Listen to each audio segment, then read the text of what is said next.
Bienvenido Ángel, gracias por el espacio. Un gustazo de verdad, en el estar aquí.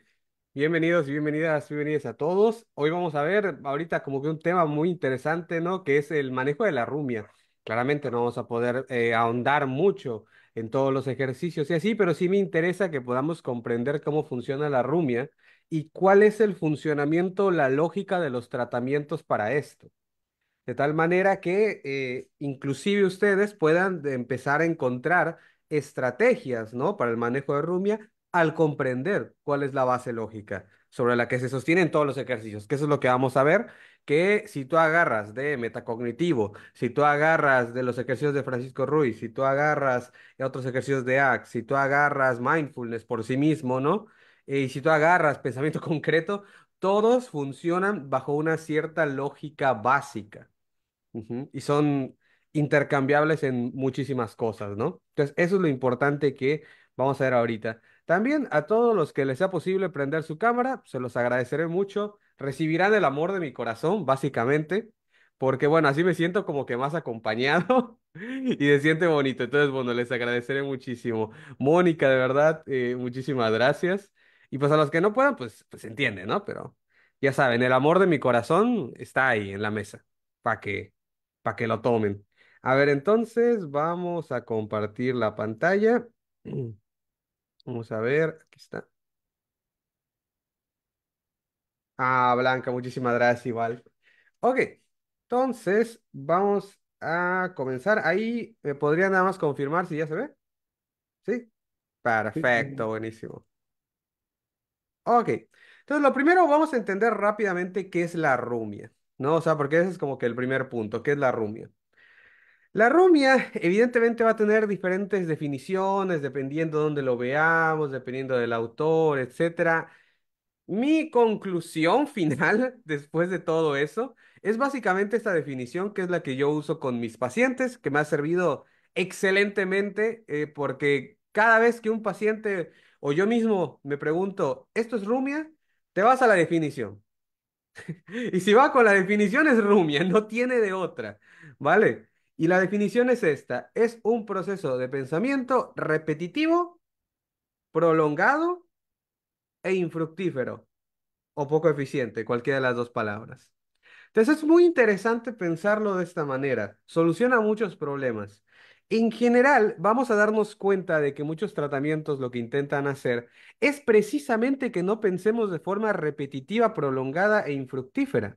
Si tú sigues un sistema de resolución de problemas o tú sigues un sistema de diferenciación de problemas, como los que hay en Dugas o en la terapia de resolución de problemas, etcétera, el punto es precisamente que el asunto de pensar sobre tu problema no sea prolongado, sea más acotado, que ya no estés 1 hora, 2 horas, 3 horas, 5 horas pensando en esto, ujú, que no sea repetitivo, sino que estés avanzando en diferentes niveles y acciones en lugar de dar vueltas en el mismo una y otra vez, y que sea fructífero, que llegues a algún tipo de solución, idea o algo que te sea útil. Ujú. La gente que rumia, por ejemplo, yo les preguntaría, ¿no? Así rápidamente. La gente que rumia durante 5 horas, ¿ustedes creen que encuentran algún tipo de solución o respuesta a su problema en esas 5 horas? Ve ahí varios nos. Bueno, pues en realidad sí. En realidad sí. No siempre, no siempre, pero por pura estadística, esto es algo que yo le explico a los pacientes precisamente para hacerles entender el por qué este sistema no es buena idea, aunque tengan ciertas victorias con él. Ujú. Y es el hecho de que piénsenlo, por pura estadística, si tú tiras 500 pelotas a la canasta, alguna va a caer. Me explico, si tú tiras 500, 5000 pelotas, alguna va a caer. No porque tú seas hábil, no porque seas basquetbolista profesional, por pura estadística. Ahora sí que como decimos en México, porque te cagaste. Ujú. ¿Vale? Entonces, claramente, las personas que rumian por horas y días, claro que llegan a algún tipo de respuesta en algún momento. Ujú. Y por eso se mantiene el problema, porque se refuerza intermitentemente. Pero aquí es donde entra la definición bien hermosa. Y entonces, si tuviste que pensar 5 horas y te tuvo que dar una migraña para obtener una respuesta que tampoco es una solución definitiva, eso fue eficiente. Ujú. ¿Ustedes qué pensarían? ¿Eso es eficiente? 5 horas y una migraña por una respuesta. No, ¿verdad? Exactamente. Entonces no es eficiente por más que te haya dado un resultado. Ujú. Entonces, eso es lo interesante de esta definición. Esta definición te agarra por todos los lados para que te des cuenta de que si tú estás pensando lo mismo una y otra vez, casi casi por sentido común, puedes entender que no es buena idea. Pero tú puedes llegar a decir, oye, pero es que gracias a que yo pienso una y otra vez y de forma prolongada, obtengo una respuesta sí, pero no es eficiente. Ujú. Y tiene una serie de consecuencias para tu bienestar que si el problema fuese gratis, yo le digo al paciente, mira, si el problema fuese gratis, si no tuvieras consecuencias por hacer esto, pues está toda madre, síguelo haciendo, te da un resultado, pero no es gratis. Ujú. No es gratis, nada en esta vida es gratis. Entonces tú lo pagas con tiempo, lo pagas con estrés, lo pagas con dolores de cabeza, lo pagas creándote nuevos miedos que luego te limitan. Y si ya que tenemos el contexto del paciente, le podemos decir cosas muy específicas, ¿no? O sea, tú pagas no pudiendo contratar a la gente de tu negocio, tú pagas no pudiéndote acercar a tu hijo de tanto que piensas las cosas, tú pagas con tal y tal y tal. No es gratis. ¿Mm? Y entonces la persona empieza a entender que este sistema, claro que tiene problemáticas. Ujú. Entonces, la definición me parece a mí muy buena por ello, ¿no?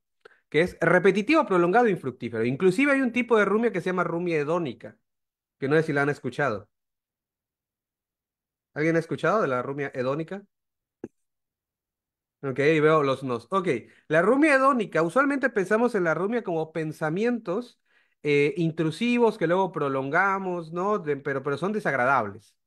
Bueno, pues resulta que hay un tipo de rumia que se llama hedónica, donde la persona está fantaseando sobre lo hermoso y magnífico que va a hacer algo. O sea, cuando por fin consiga ese aumento, ¿cómo su vida va a cambiar? En esa cita, lo hermosa que va a ser. Cuando por fin resuelva este problema, cómo todo va a ser maravilloso. Las vacaciones estas que le van a cambiar la vida. ¿Y cuál es el problema, dirías tú?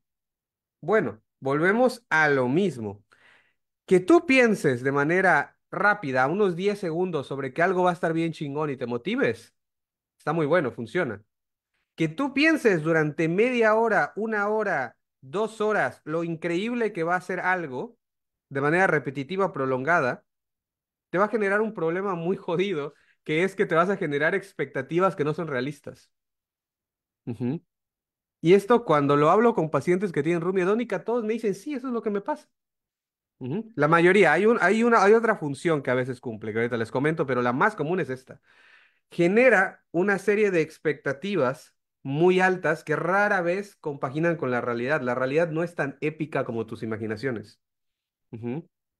Entonces la persona acaba frustrada, triste, le da ansiedad ya también de que las cosas pues van a salir mal, de que tal vez no vale la pena, se enoja, ¿no? Entonces es problemática, ¿vale? Y debido a que es problemática, de que te está destruyendo la vida, es poco eficiente. Ujú. Entonces, cualquier tipo de pensamiento repetitivo, prolongado y infructífero o poco eficiente es rumia. Ujú. No importa qué sea. ¿Vale? ¿Por qué? Porque idealmente, obviamente, moviéndonos en ideales, ¿no? Luego, pues no es como que la gente no pueda prever rumiar así como que cero, pues no se puede. Pero pues el ideal al que nos tendríamos que acercar es la idea de pensar poco y bien, no mucho y mal, como diría Carolina Marsolier. Poco y bien, no mucho y mal. Ujú. Esa es la idea. Logras, y eso yo lo he vivido en mis carnes propias, logras mucho más pensando 10 minutos bien direccionado y en lugar de intentar seguir adivinando el futuro, pasar a la acción después de 10 minutos de pensamiento, que pensando durante 3 horas. Ujú. Y haciendo poco. Entonces, el punto aquí es este, el punto es dejar de pensar tanto. Pensar mucho no es bueno. Pensar de manera efectiva, focalizada y estratégica, sí es bueno. Y eso suele reducir el tiempo que necesitas. Ujú. Ok, entonces, la rumia es esto, ¿vale? Ahora, la rumia, ¿de qué manera es que se mantiene o se desarrolla? Porque tener un pensamiento intrusivo no es rumia, es un pensamiento, ¿no? La rumia se va a desarrollar a través de que la persona responda con su atención al pensamiento intrusivo. Ujú. Una manera en que yo lo suelo explicar o poner es que la rumia se divide en dos tipos de pensamiento. Un pensamiento reflejo automático, el cual no se puede evitar, no se puede controlar, no se le puede hacer prevención de respuesta. Se puede modificar ese pensamiento a través de procedimientos que modifiquen las asociaciones de la persona que están generando ese pensamiento, como son, por ejemplo, procesos de exposición, de contracondicionamiento, inclusive a través de la reestructuración cognitiva, poder cambiar las asociaciones y los enmarques, ¿no? Pero esa es la manera en que va a cambiar el pensamiento reflejo. Pero tú, cuando sucede, no le puedes hacer nada. Ujú. Llega y pasó. Ahora, una vez que aparece el pensamiento reflejo, viene el punto en que la persona puede hacer una respuesta más voluntaria y por ende más manejable, manipulable, detenible, etcétera. Entonces es como que la cabeza te habla, te presenta una imagen o te dice algo verbalmente y tú le respondes, le debates, le das la razón, te le quedas viendo. Ujú. Entonces tú cuando le respondes, eso genera otro pensamiento automático al cual le vas a responder. Y eso va a generar otro pensamiento automático. Y miren, les puedo hacer la actuación rápida y sencilla y estoy seguro que lo van a ubicar en sus pacientes o en ustedes mismos. O sea, no lo sé, imagínense, ves que el cielo está lloviendo, que diga que el cielo está nublado, tú te preguntas si va a llover y entonces empieza a decir, chanfle, ¿y si llueve? Y te llega, ¿no? Como que la imagen todo lloviendo y dices, verga, no. Pues entonces mejor me llevo un paraguas y luego te llega y luego te llega un pensamiento, no, ¿qué tal si no llueve y quedas como idiota? ¿No? No, no, sí, entonces no, no, además vi que hoy decían que no iba a llover, tampoco se ve tan negro el cielo. ¿No? Y luego te llega también el pensamiento de que si llueve en forma de imagen o verbal, ¿no? Y tú, no, sí, ¿sabes qué? Mejor sí me lo llevo. Y luego te llega como que la imagen de ti teniendo que cargarlo todo incómodo. Y tú así de, no, no, mejor no me lo llevo porque no, otras veces me lo he llevado y no ha llovido, no tiene sentido, ¿no? Pero luego, de nuevo, ves, no sé, como que un vientecito y dices, no, no, ¿qué tal si sí llueve? ¿No? Y te la pasas ahí 10 15 minutos debatiendo sobre si llevarte o no llevarte la sombrilla, obviamente sintiéndote cada vez más preocupado y ansioso sobre un asunto que no es nada grave, pero como le estás dando vuelta y vuelta, cada vez parece más importante. Ujú. Y obviamente si hablamos de una persona con ansiedad generalizada, no se va a quedar 10 minutos, se va a quedar media hora, se va a quedar una hora. Cuando se lleve el paraguas, va a seguir pensando que tal vez fue un error. Ujú. Entonces, quiero que se den cuenta. O sea, ahorita que yo hice esto, ¿pudieron ver lo que les expliqué de que hay dos partes, un reflejo y una respuesta? ¿Sí se pudo observar? ¿Sí? Vale. Ok, si en algún momento tienen alguna duda, me pueden como que alzar la mano, sin problema. Pero esa es la idea, ¿vale? Entonces, ¿dónde tenemos injerencia nosotros? Pues tenemos injerencia en la respuesta.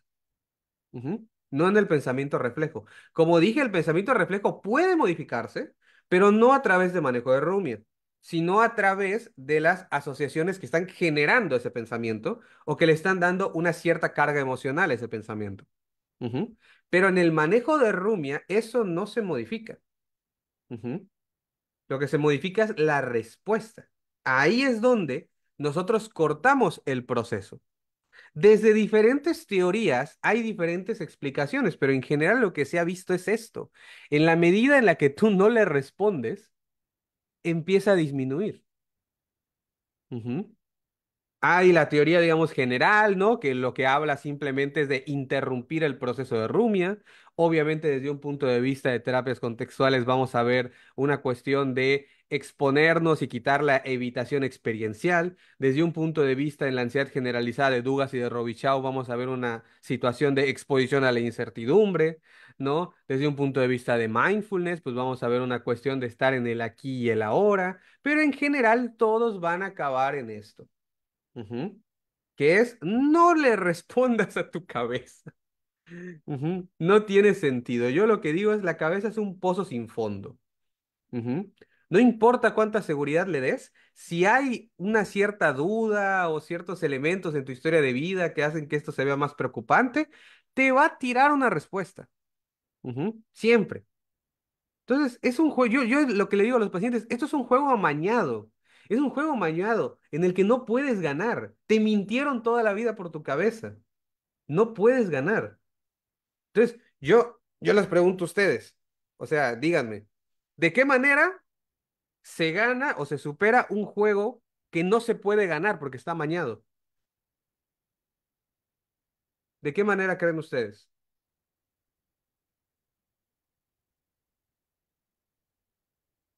¿No puedes ganar? ¿Qué puedes hacer? O sea, si ustedes les dicen ahorita, oye, juega conmigo Monopoly, pero está truqueado para que no ganes, pues ¿qué haces? Ah, o sea, en el chat. No juego, exactamente. Exactamente, Sharon, no juegas. Exactamente, ese es el punto con la rumia. Ujú. Es un juego amañado en el que no puedes ganar. Entonces, ¿qué vas a hacer? Pues no vas a jugar el juego. Ujú. Y en lugar de eso, vamos a jugar el juego que sí podemos ganar. Ujú. Y el juego que sí podemos ganar es el juego de no responderle, de generar tolerancia al malestar, a la incertidumbre, de exponerte a tus miedos, etcétera. Es el juego que sí podemos ganar. Ujú. Este otro no. O la rumia hedónica que les comenté. Ahora, la rumia puede, o sea, hay diferentes tipos de rumia que cumplen de repente diferentes tipos de funciones, ¿vale? Todas son rumia, ¿ok? Todas se manejan igual, haciendo tal vez énfasis en alguna cosa diferente a veces, o complementando claramente con alguna otra cosa. Por ejemplo, si es una rumia de autocrítica, pues muy probablemente vamos a querer integrar autocompasión, ¿no? Por poner un ejemplo. Pero la base, ¿de acuerdo? La base de la intervención es la misma, ujú, porque es el mismo proceso. Entonces, algunas formas en que la rumia puede aparecer es en preocupación. Ujú. Y sí, ¿qué tal si pasa esto? Pero ¿qué tal si pasa esto? Catástrofes futuras, ¿vale? O sea, tú te imaginas una película visualmente de terror, ¿no? De todo lo que puede pasar. Fantasías futuras con la hedónica, ¿no? Recuerdos, ujú, de arrepentimiento, de enojo, de vergüenza, de culpa, de evaluar el propio desempeño, ¿no? También de juicios sobre uno mismo, sobre los demás o sobre la vida. Lectura de mente, ¿qué estarán diciendo de mí? ¿Qué pensarán de mí? Seguro esta persona está pensando esto. Ujú. Y una muy interesante que pocas veces se habla, que es la búsqueda de lógica y de respuestas. Ujú. Las personas con ansiedad generalizada suelen rumiar mucho intentando buscar lógica y respuestas a las cosas. ¿Por qué? Porque como tienen baja tolerancia a la incertidumbre, mucho de su rumia tiene la función de bajar la incertidumbre a través de generar simulaciones del futuro, de buscar lógica y respuestas que den seguridad y de generar, en ciertas ocasiones, planes preventivos. Muchas personas con ansiedad generalizada pues son muy estudiosas, son muy aplicadas, tienen altos cargos, tienen 3 doctorados, ¿vale? Todos impulsados por intolerancia a la incertidumbre. Ok, bueno, junto con esto, algunas formas de rumiar, solamente por dar como que una guía de formas, de morfología, pues tenemos pensamientos desagradables y hedónicos, ¿no? Lo que dijimos antes. También tenemos sobre el futuro y el pasado. Y tenemos pública y privada. Este sí es muy interesante. Público es cuando las personas se pueden arrumiar en voz alta. Ujú. Recordemos que el habla es lo mismo sea privada o sea pública. Ujú. Es el mismo tipo de fenómeno que va a estar mediado por ciertas variables, claro, que van a hacer que pienses ciertas cosas y no digas otras, por ejemplo. Pero es el mismo tipo de fenómeno, sometido a las mismas leyes, funciona igual, se manipula igual, etcétera. Ujú. Entonces, yo, por ejemplo, puedo rumiar solo en mi cabeza, pero también podría rumiar hablando en voz alta y una muy interesante sobre uno mismo y los demás. Yo podría también rumiar en equipo. Ujú. No sé si alguna vez les ha pasado o han visto, ¿no? Que la gente se junta y comienzan a sobrepensar las cosas, pero en equipo, ¿no? no sé, ponle, van a hacer un viaje, ¿no? Y es como que, oye, ¿qué nos vamos a llevar? No, pues tenemos que llevarnos tanto de ropa. No, pero ¿qué tal si de repente llueve y se nos moja la mitad de la maleta y no sé qué? No, tienes razón, hay que llevarnos el doble de ropa. No, sí, sí, no, pero ¿qué tal si entonces ya no nos cabe? No, bueno, entonces podríamos llevarnos podríamos llevarnos tres cuartos. No, pero entonces, ¿qué tal si, o sea, quedamos como que desprotegidos, ¿no? Yo creo que tendremos que llevarnos más que nada más ropa interior y calcetines. Bueno, sí, tienes mucha razón. Oye, pero ¿qué tal si en lugar de eso no tiene más sentido simplemente comprarlo ahí? No, no, no, porque, o sea, es más gasto, ¿no? Pero de por sí dices que quieres comprar ropa ahí, no, pero sería más... Y así, ¿de acuerdo? Por media hora, por una hora, por 2 horas, ¿de acuerdo? Ujú. Y va a ganar la persona básicamente que sea más terca o que tenga más autoridad en el grupo, ¿no? O sea, ni siquiera se va a ganar por lógica, probablemente. Entonces, las personas pueden rumiar en privado, de manera pública, solos y en equipo. Ujú. De hecho, un fenómeno que es muy interesante es que muchas veces los pacientes, cuando mejoran mucho en su manejo de rumia, empiezan a darse cuenta de esto y empiezan a ver a sus familiares o sus amigos rumiar en equipo y te lo comentan en el consultorio, así como de no manches, Ángel, o sea, me estoy dando cuenta de la forma en que rumia mi familia, por Dios. Nos sentamos a comer y no me había dado cuenta, es pura rumia de todos. Se están preocupando por un montón de cosas que capaz ni pasan, ¿no? Y como que les hace sentido, obviamente, el puta, pues con razón yo tenía ansiedad generalizada, ¿no? Con razón yo tenía ansiedad social. Y eso es una muy buena señal, porque la persona, como ya no es parte de esa dinámica, la está pudiendo observar desde afuera. Ujú. Entonces es una muy buena señal con un paciente cuando empieza a darse cuenta de cómo las personas rumian. De hecho, una cosa que es interesante es que la rumia es un fenómeno natural. Ajá, es natural y es normal. Simplemente cuando llega a un cierto nivel es muy problemática para el bienestar de la persona. Obviamente en un mundo idílico y mágico no rumiaríamos nada y seríamos muy eficientes, ¿no? Pero pues no estamos en ese mundo idílico y mágico. Entonces hay como un cierto nivel de rumia que es normal, ¿no? Ahora, lo interesante es que las personas cuando pasan por un muy buen entrenamiento de manejo de rumia tienden a tener menos rumia que las personas, digamos, por así decirlo, sin patología. Ujú. Obviamente no estamos hablando de ese unicornio mágico con apego ultra seguro, ¿no? Que tuvo una vida increíble y que pues no tiene ansiedad y demás. No, estamos hablando de la generalidad de la población, ¿vale? Que tiene cierto tipo de miedos y de preocupaciones, pero que no llegan a un nivel en el que podríamos considerarlo patológico, ¿no? O sea, comparado con eso, los pacientes con un muy buen manejo de rumia tienden a rumiar menos.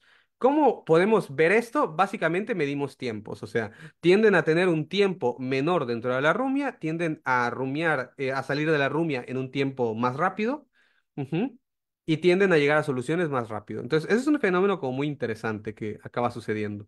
Acabas mejor que la mayoría de la población, ¿no? Y luego, como les digo, pues tienes a los unicornios, ¿no? Que tuvieron una serie de variables sociales y genéticas muy buenas, ¿no? Para que no tengan muchas preocupaciones. Ok, bueno, esto es lo que les decía del pensamiento inicial y subsecuente, que esa es la manera en que la rumia se mantiene. El truco es cortar, ¿de acuerdo? Es cortar las respuestas, ¿vale? Ese es el punto del manejo de rumia. Ese es un ejemplo, como el que les dije, ¿no? Básicamente. Bueno, ese es un ejemplo interesante porque ya es de un caso, ¿no? Tal cual. O sea, ese es como que nada más inventado, pero es lo que yo les ejemplifiqué, ¿no? Aquí actuando. Este, por ejemplo, es un caso un poquito modificado para que nos demos cuenta un poquito de cómo las respuestas de Rumia tienen ciertas funciones y acaban disparándose en ciertas situaciones, ¿no? Entonces, por ejemplo, esta persona, su estímulo discriminativo es estar descansando cagadamente, era impresionante, ¿no? El hecho de descansar y de relajarse era el estímulo discriminativo para pensar si acaso lo necesitaban en algún lugar en su trabajo, si tal vez, solo quizá, había algo que hacer, ¿no? Frente a este pensamiento, se activaba, ¿de acuerdo? Ansiedad de manera respondiente, y esa ansiedad en esta situación y todas estas variables disparaban un pensamiento, una respuesta operante de catastrofizar toda esta situación. O sea, no es qué tal si me necesitan, ahora es qué tal si me necesitan y no estoy yendo y entonces esta persona la va a pasar mal y entonces va a pasar esto y qué tal si me despiden y ta, ta, ta, ta, ta, ta. Ta. Obviamente, esto le genera ansiedad de manera respondiente Cagadamente, esta ansiedad bajo este pensamiento es el estímulo discriminativo para volver a pensar eso. ¿Me explico? Entonces, esta es la trampa, esta es la jodida trampa de la rumia. El pensamiento es un estímulo condicionado respondiente para una emoción, puede ser ansiedad, puede ser vergüenza, puede ser culpa, ¿no? Etcétera. Puede ser enojo. Y ese pensamiento con esa emoción en esta situación es el estímulo discriminativo para volver a pensarlo. Ujú. Pero como dijimos, como pensar eso es un estímulo condicionado respondiente, pues lo vas a volver a sentir. Y como esa combinación es el estímulo discriminativo para volverlo a pensar, pues lo vas a volver a pensar. Ujú. Y esta es la joda, ¿no? Este es el problema. Y esta es la razón de por qué esto es infinito. Ujú. Esta es la razón de por qué esto es infinito. Es autosustentable. O sea, la rumia es más autosustentable que nuestras civilizaciones, ¿no? Con toda nuestra tecnología, la rumia es más autosustentable. Es increíble. Entonces, bueno, toda esta situación, ¿no? Acaba siendo también un estímulo discriminativo para la respuesta de evitación, que es ir a checar, ¿no? Y es muy jodido porque si a la persona va a checar y si lo necesitaban, baja la ansiedad, ¿de acuerdo? ¿Por qué? Porque ya vio que sí lo necesitaban y que qué bueno que fue, baja la ansiedad, reforzamiento negativo. Y como se le premia porque fue a ayudar, reforzamiento positivo, ¿no? Y esto se mantiene hasta el infinito. ¿No? Este es el problema. Bueno, un poquito lo que les comentaba, o sea, la rumia es una conducta como cualquier otra, ¿no? Tú estás sometida a las leyes de la conducta de toda la vida. Por tanto, la rumia, pensándola como la acción de hacer, generar pensamientos, ¿no? Generar pensamientos, responder, etcétera, tiene reforzamiento positivo y reforzamiento negativo dependiendo. El negativo casi siempre va a estar. Porque usualmente muchas rumias, no todas, porque algunas pueden ser por hábito, pero mucha gran cantidad de rumia tiene algún tipo de función de bajar la incertidumbre, de bajar la culpa autocastigándote, de bajar la sensación de incomodidad e injusticia al simular en tu cabeza cómo le partes la madre a la persona o le dices esa respuesta que en ese momento no se te ocurrió, ¿no? Ujú. También de bajar como la inseguridad de, porque este es real, esta me lo comentó una vez una paciente y dije qué interesante, que es que si yo no sigo enojada, siento que no voy a estar preparada para enfrentarme a esto cuando me lo vuelvan a hacer y poder defenderme. Entonces me da miedo dejar de pensar en esto y dejar de estar enojada. Y yo, ah, cabrón, entonces la rumia tiene una función de bajar ese miedo. Ujú. Entonces, el reforzamiento negativo en la rumia es muy común, ¿de acuerdo? Porque usualmente tiene algún tipo de función de disminuir algún tipo de emoción desagradable. Ujú. Y también hay que tomar en cuenta que no sé si alguna vez ustedes lo han intentado, pero cuando tú estás rumiando, así estás rumiando potente y de repente te paras en seco, es muy desagradable. Es muy, muy desagradable. O sea, corporalmente es horrible. La primera vez que yo lo hice, recuerdo que me dije a mí mismo, joder, con razón la gente rumia, con razón yo rumio, ¿no? Porque una vez que estás adentro, salir se siente muy feo. Ujú. Entonces, la persona cuando intenta detenerse y siente este malestar en su cuerpo, obviamente volver a rumiar tiene reforzamiento negativo porque baja ese malestar. Te mete en otro, pero baja ese. Ujú. Entonces, el reforzamiento negativo es el más común, ¿vale? Pero también puede haber reforzamiento positivo. Porque de repente la gente cuando está rumiando, pues consigue apoyo, la gente le intenta calmar, precisamente gracias a la rumia resuelven un problema, ¿no? O sea, una de 500 pero pues ahí está el reforzamiento intermitente, ¿no? Se sienten escuchados, ¿no? Etcétera. ¿No? Por ejemplo, un paciente que cuando rumiaba muy feo, su esposa le hacía su comida favorita para calmarlo, ¿no? Entonces decía, no, pues a toda madre. Obviamente hicimos una intervención, ¿no? Con la esposa en el que ya no se iba a hacer eso y no se iba a dar ningún tipo de situación agradable cuando se rumiara. En lugar de eso, la esposa le mandaba a hacer algún trabajo, ¿no? Algo que estuviera pendiente. Oye, no ibas a pintar o no ibas a hacer esto, no ibas a hacer el otro. Y la rumia bajó, porque se dejó de reforzar, se cortó también la rumia al mandarlo a trabajar. Y obviamente el paciente tenía claro que eso era su oportunidad de dejar de rumiar, ¿no? O sea, él también lo entendía. Entonces, a raíz de eso, la rumia bajó bastante. Ok, entonces bueno, la rumia es una paradoja evitativa, ¿no? En la cual la rumia intenta ser la solución a un problema, ¿no? Intenta resolver un problema, anticiparse a algo, bajar culpa, bajar el miedo, sentir más sensación de justicia en la cabeza, en la imaginación. O sea, la rumia usualmente, no siempre, pero usualmente intenta resolver algo. Ujú. Pero al resolver eso te mete en otro problema. Ujú. Te baja el miedo de no estar preparada, pero pues te sigue manteniendo enojada, que te meten más problemas. Te baja la incertidumbre, pero ves futuros horribles en tu cabeza que te generan más ansiedad. Ujú. O sea, te baja la culpa. Es muy irónico. Te baja la culpa porque te autocastigas. Si no te autocastigas en tu cabeza, sientes más culpa. Pero obviamente al autocastigarte, piensas más en lo malo que hiciste y te da más culpa. ¿Me explico?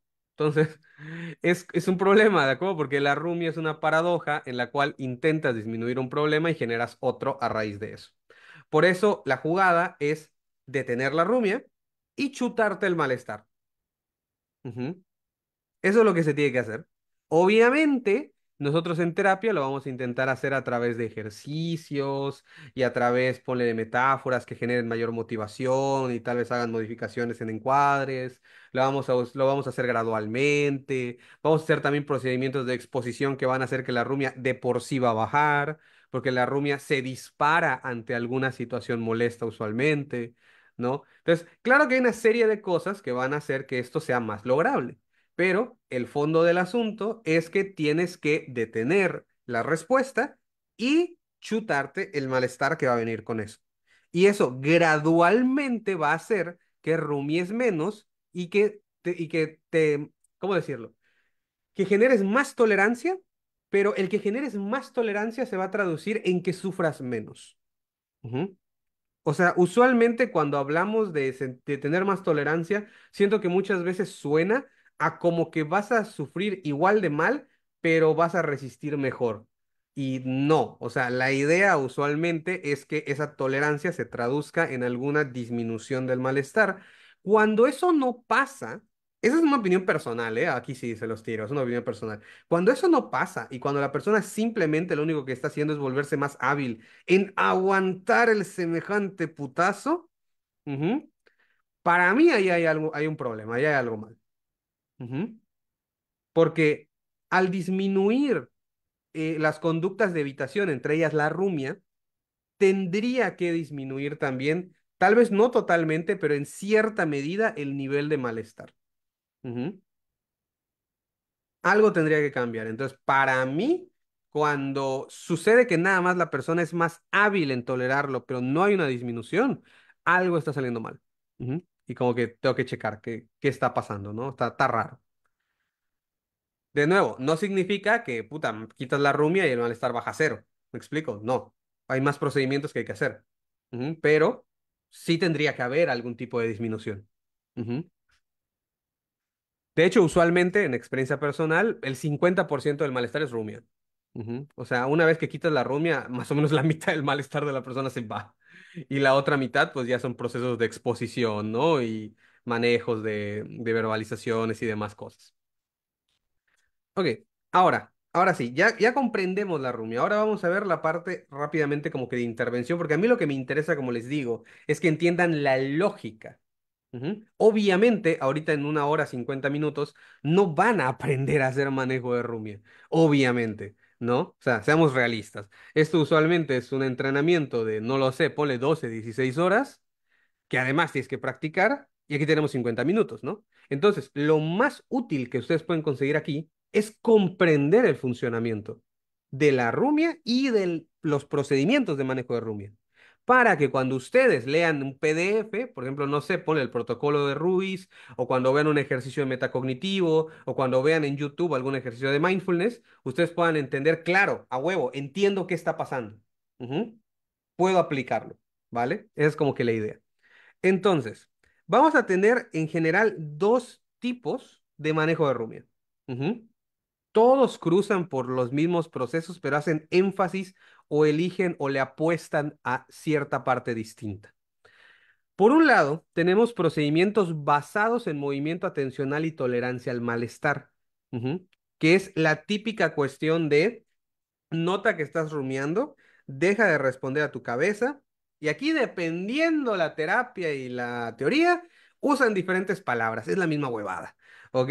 O sea, que si saca tu atención afuera, que si desengánchate, que si vive el presente, este, y demás, ¿no? Pero todo son lo mismo, o sea, todo es, haz, logra la discriminación de tu conducta privada, de notar que estás respondiendo, que estás rumiando, ¿de acuerdo?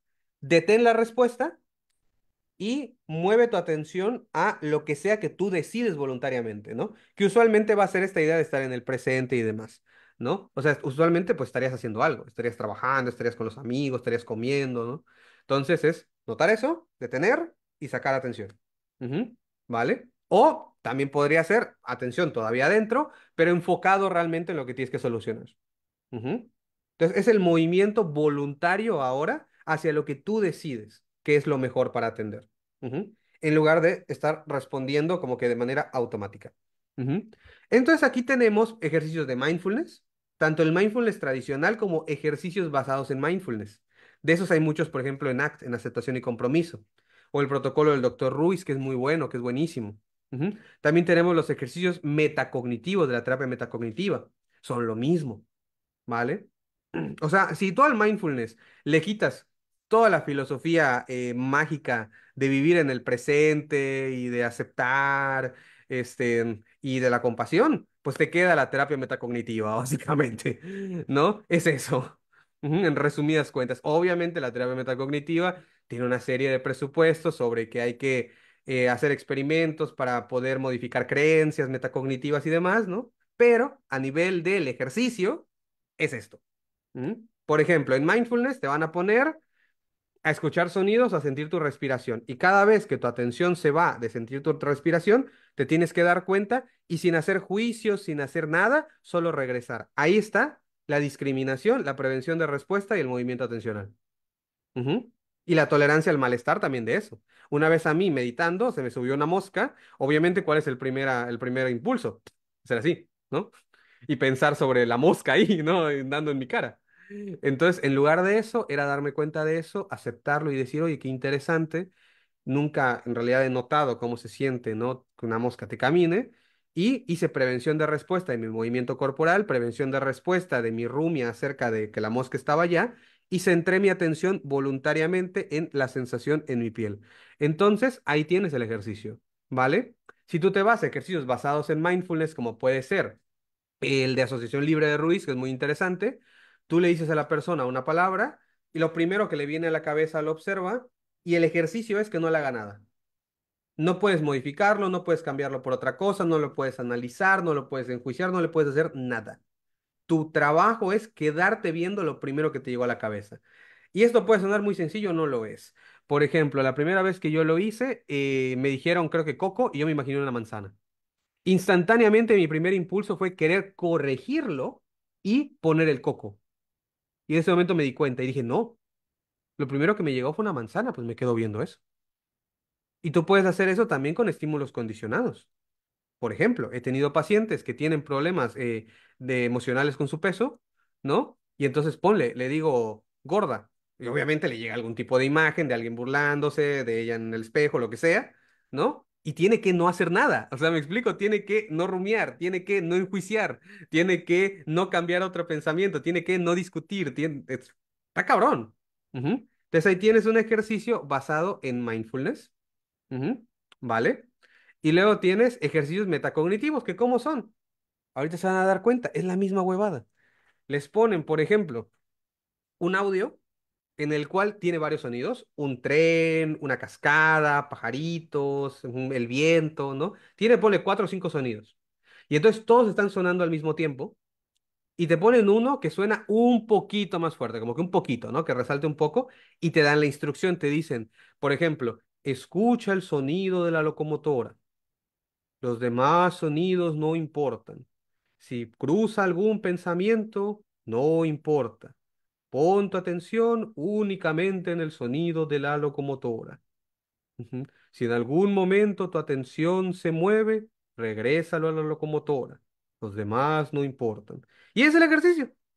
¿Me explico? O sea, obviamente en algún punto tu atención se va a ir y la tienes que regresar. Se va a ir y la tienes que regresar. Y te van pidiendo que cambies durante el audio. Ahora escucha solo los pájaros. ¿no? Entonces está interesante porque tiene un cierto nivel de resistencia. Es decir, o sea, te están poniendo una situación más o menos similar a la rumia en el sentido del ruido. Ujú. Van a haber varios elementos compitiendo por tu atención y tú vas a tener que aún así mantenerte en uno, lo cual es similar a lo que pasa en la rumia. Hay varios pensamientos compitiendo por tu atención y lo que sea que tienes que hacer compitiendo por tu atención y tú tienes que elegir lo que tú tienes que hacer. Ujú. Entonces, como se pueden dar cuenta, todos cruzan más o menos por la misma línea cuando los vemos puramente de forma conductual. O sea, cuando les quitamos toda la teoría y toda la filosofía y lo vemos puramente como movimientos de conducta, todos son lo mismo. Ujú. Ahora, eso no significa que las teorías o las bases filosóficas sean inútiles. Por ejemplo, claro que meter estas cuestiones del mindfulness, de la aceptación y de vivir en el presente puede ser muy útil para más procesos que van a potencializar esto. Claro que el hecho, por ejemplo, los metacognitivos de potenciar la idea de mira que eres capaz de controlar tu atención y controlar el rumiar o no, claro que puede jugar un papel mediador con esta creencia de ayudar a la persona a sentirse más capaz y hacerlo. De hecho, ellos han visto en investigaciones que las personas que no creen tener la capacidad sí se desempeñan peor intentando manejar su rumia. O sea, como que pensar, saber, estar seguro de que eres capaz de ello tiene un factor mediador en tu habilidad. Ujú. Entonces, claro que tienen utilidades, pero quiero que se den cuenta de que por un lado están las utilidades circundantes que vienen con la teoría y por otro lado tienes el entrenamiento puramente de la conducta, ujú, el cual es transversal. Luego, por otro lado, tienes los ejercicios basados en modificación de la morfología verbal. ¿Qué significa esto en cristiano? Básicamente significa lo siguiente. Entrenamos al paciente a hablar y pensar en una forma que es incompatible con la rumia. O sea, aquí estaríamos usando el principio conductual de la conducta incompatible. Ujú. Nada más que desde el punto de vista del pensamiento concreto y el mindfulness, pues no usan esta terminología, ¿no? Desde un punto de vista conductual, esta es la idea. Es una conducta incompatible. Entonces, ¿cómo es la conducta incompatible? La rumia requiere que tú pienses y hables de cierta manera, que tú hables y pienses de una manera abstracta, rápida, inconexa, ¿vale? Utilizando muchas palabras que suelen condicionarse aversivamente, las cuales son los juicios, las valoraciones. La rumia requiere también entrar en suposiciones, ¿vale? Entonces, hay una serie de características morfológicas en la rumia que suelen correlacionarse con estar condicionadas y generar más problemas, generar más rumia y generar más emociones. Es lo que les dije antes, o sea, imagínense una persona que está rumiando en rumia de culpa, ¿no? Y es como que, no, pero es que ¿por qué le hablé así? Soy un estúpido.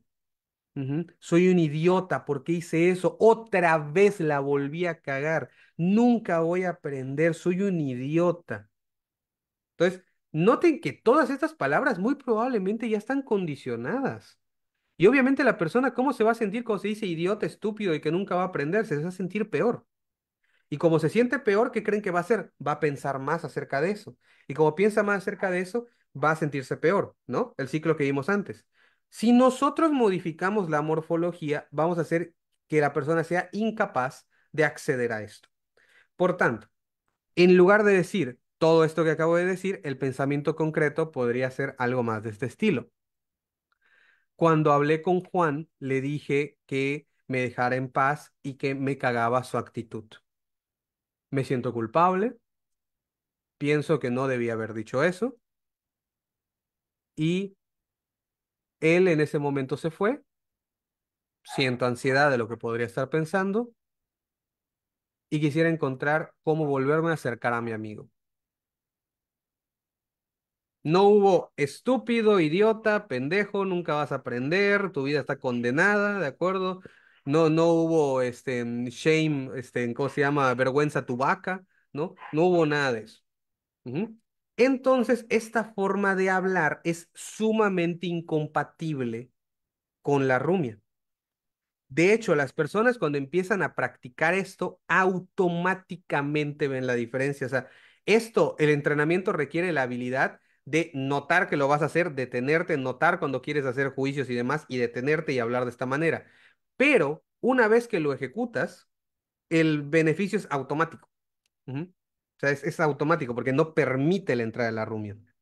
De hecho, yo quisiera, por ejemplo, ahorita hay algo que les preocupe o que les enoje. ¿Si ubican algo? ¿Ok? Bueno, los que ubican algo, quiero que hagamos este ejercicio juntos. ¿Vale? Primero escúchenme y luego lo hacemos, ¿ok? Quiero que nos pongamos a rumiar sobre algo que nos preocupe, que nos avergüence, que nos enoje, ¿de acuerdo? Algo ahí, algo que no sea un 10 de malestar, pero que tampoco sea un 3. ¿Me explico? Como que hay un 7 ahí, medio potente, pero no súper potente. Entonces, quiero que rumiemos sobre esto, que nos activemos emocionalmente y luego quiero que apliquemos esto. Lo pensemos de una manera concreta. ¿Cuáles son los lineamientos de un pensamiento concreto? El pensamiento concreto no va a tener suposiciones, valoraciones, juicios de valor. Ujú. No va a tener tampoco juicios en general. Va a hablar únicamente de cosas comprobables por una cámara y de nuestra propia experiencia interna, porque eso sí lo podemos comprobar nosotros, ¿no? Ujú. Entonces no hay suposiciones, no hay valoraciones y no hay juicios. Ujú. ¿Vale? Y únicamente vamos a hablar de cosas comprobables. O sea, por ejemplo, les voy a dar un ejemplo. Pensar que a la otra persona no le importa su relación conmigo porque llegó tarde es comprobable. No, ¿verdad? No es comprobable. ¿Cómo se sienten los demás? ¿Qué piensan los demás? ¿O qué hacen? ¿O cómo viven los demás? No es comprobable. Ujú. Lo que es comprobable es lo que hicieron a nivel motor, por ejemplo, ¿no? Llegó tarde, dijo tal cosa, pero cómo se siente, cuál es su intención y demás, eso no es comprobable. Uno podría decir, oye, le puedo preguntar, sí, te puede mentir. Ujú. Es una de las cosas de repente que le digo a mis pacientes como me responden eso. Oye, pero pues les podría preguntar, sí, te pueden mentir, brother, ¿no? Se quedan pasmados, ¿no? De puta madre, es verdad. Entonces, ok, el pensamiento concreto implica pensar de esta manera, ¿ok? Comprobable, sin juicios y sin suposiciones. Y aquí viene otro elemento. Vamos a intentar además pensar con un tono de voz medio y sin ademanes. Con un paciente intentaríamos detectar muy bien cuáles son sus ademanes. Ahorita en este ejercicio rápido, simplemente intenten tener sus manos como que abajo, ¿vale? Tener como que la mirada hacia el frente, ¿vale? Y tener como que los hombros así medio relajadones, ¿vale? Son una posición como muy neutra, porque pues no podemos ahorita personalizarlo. Ujú. Pero nada de mirar a los lados, nada de mirar abajo, nada de hacer caras, nada de ponerse las manos en la cabeza, ¿vale? Nada de apretar las manos, ¿ok? Entonces, el pensamiento, como les dije, cuerpo en posición neutra y tono también neutro, ¿vale? O sea, ustedes ahorita pueden tenerlo muteado, entonces no hay problema, no les voy a escuchar. También si lo hacen en su cabeza porque tienen gente con ustedes, pues en su cabeza también pueden modular el tono. Ujú. Entonces, no vamos ni a hablar muy fuerte y decir, puta madre, me lleva a la verga, soy un estúpido, ¿por qué hice eso? ¿Mm? Fuerte y rápido, ¿vieron? No. Y tampoco vamos a hacerlo súper bajito, ¿no? Con culpa, con tristeza, ¿por qué hice eso? Soy un idiota, me lleva a la verga. No, ¿ok? Medio, tono medio, velocidad media. Ujú. De hecho, inclusive si insultan, haciéndolo de esa manera, ya de por sí tiene un efecto. Entonces vamos a verlo ahorita, ¿ok? Entonces, a la cuenta de tres, vamos a pensar sobre esto, vamos a engancharnos emocionalmente con esta idea y después, cuando yo les dé la señal, les voy a decir, pensemos en concreto, switchen, ¿vale? Bajen la velocidad del pensamiento, bajen o suban el tono, o sea, normalícenlo, posición neutra y hablar concreto. ¿Alguien tiene alguna duda?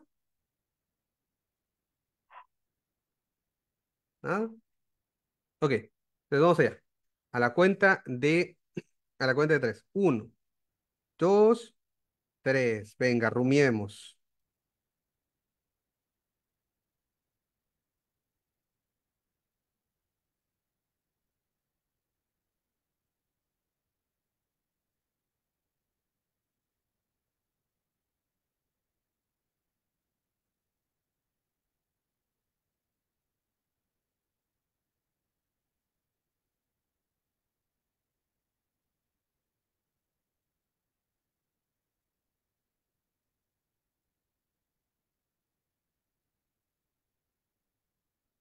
¿sí? Pensemos concreto.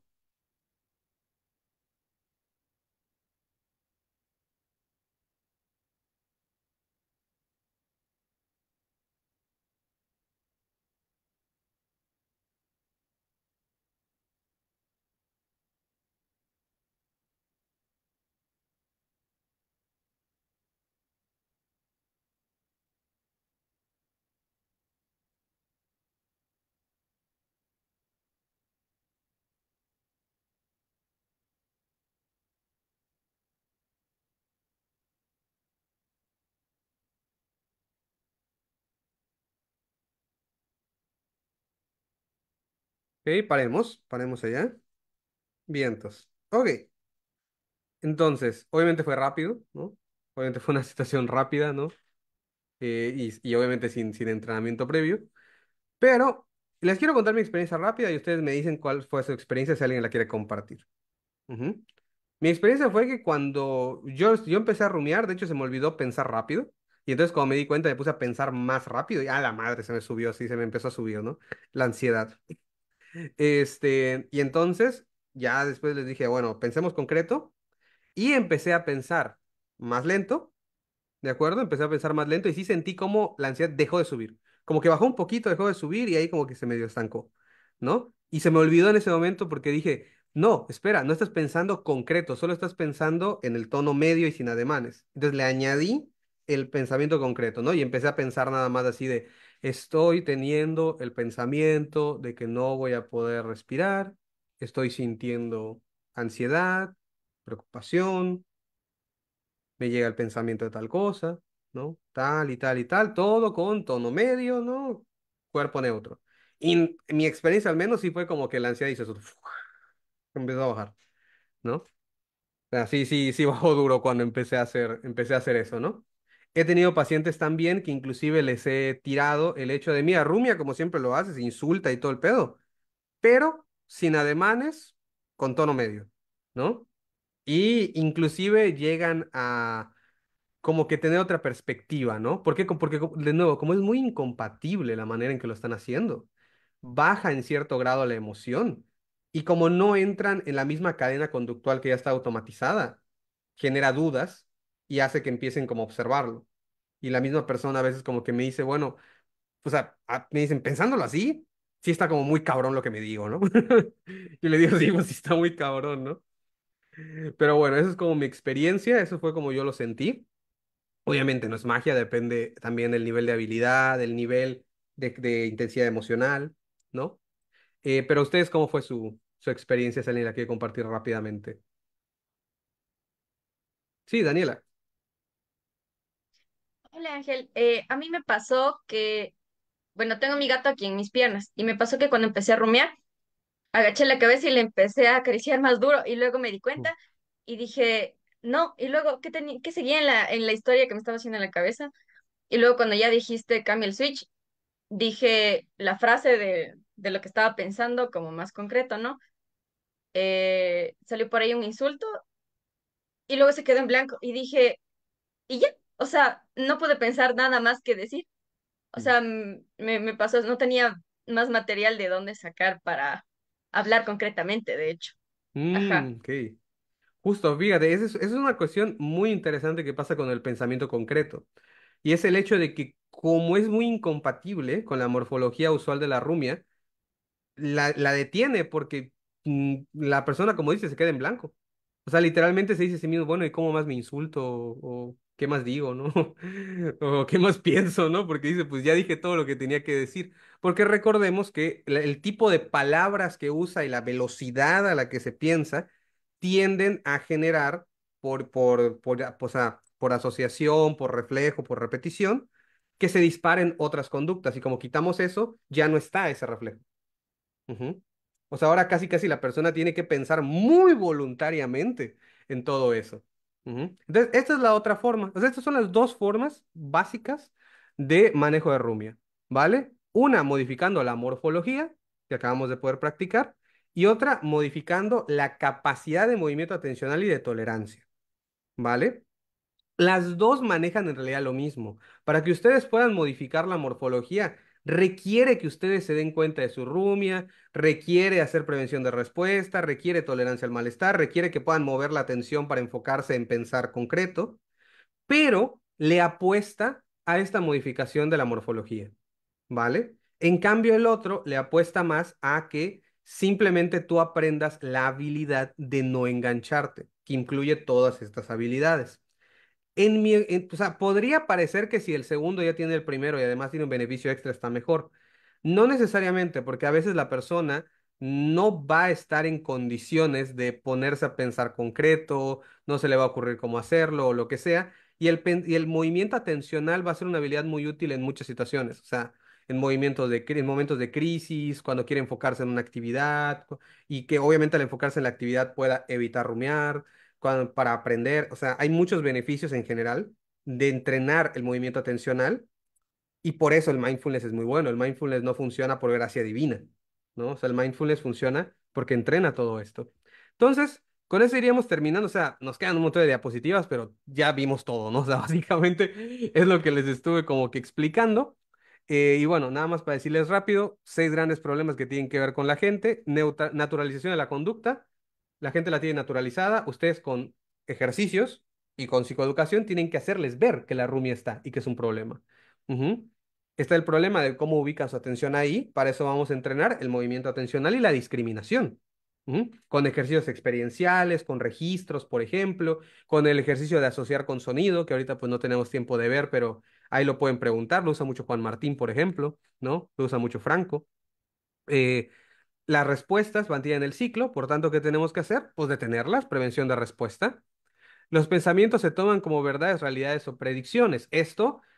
Al modificar esto empieza de por sí a modificarse, pero sabemos que también tenemos ejercicios que generan difusión, tenemos ejercicios que generan una valoración diferente de las preocupaciones, por ejemplo, en Dugas y Robichaud, el manejo de preocupación, que es muy bueno.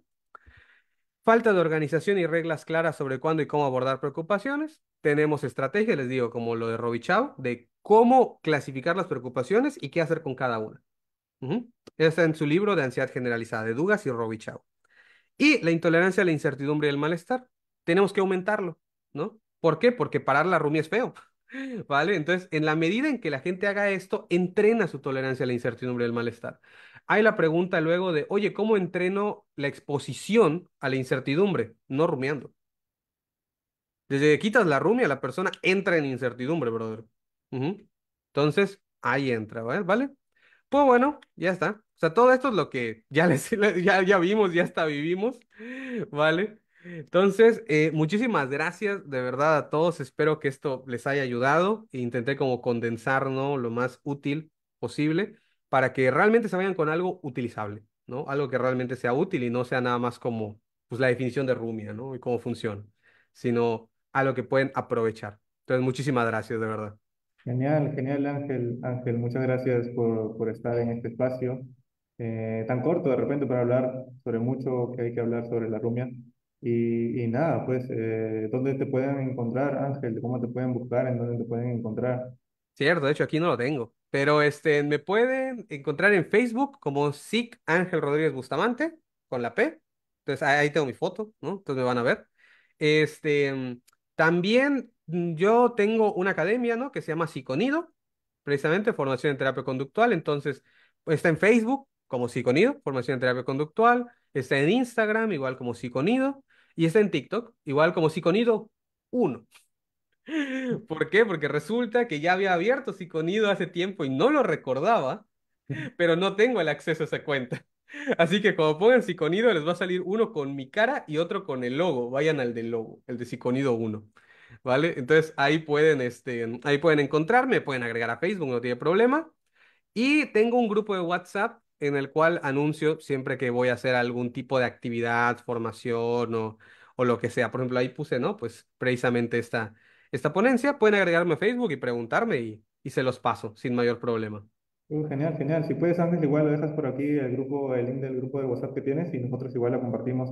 Para Ah, quienes buenísimo. no lo siguen a Ficonidos en Instagram, igual lo hemos etiquetado en nuestra página de Instagram, así que por ahí dándole clic seguramente les llevará a Ficonidos. Y nada, gracias Ángel por tu tiempo y esperamos verte en alguna otra oportunidad. Un abrazote, hasta luego, que tenga un buen día. Bye bye.